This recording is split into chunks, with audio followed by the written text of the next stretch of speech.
न्याय।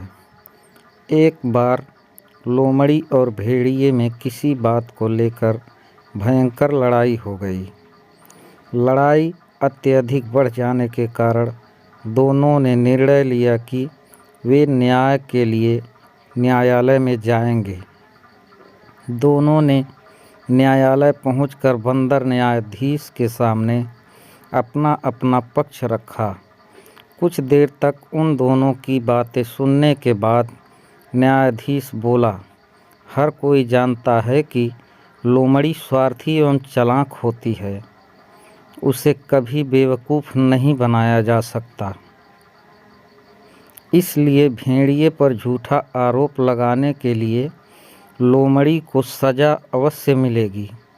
यह सुनकर भेड़िया अत्यधिक प्रसन्न हुआ। लेकिन बंदर न्यायाधीश ने अपनी बात जारी रखते हुए कहा, परंतु भेड़िए भी लोमड़ी के मुकाबले कम निर्दयी नहीं होते हैं।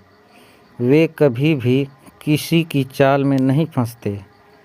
मुझे पूरा विश्वास है कि भेड़िया भी झूठ बोल रहा है, इसलिए उसे भी वही सज़ा मिलेगी जो लोमड़ी को मिलती है। इस प्रकार लोमड़ी एवं भेड़िए दोनों को अपनी कुख्यात के कारण सज़ा भुगतनी पड़ी।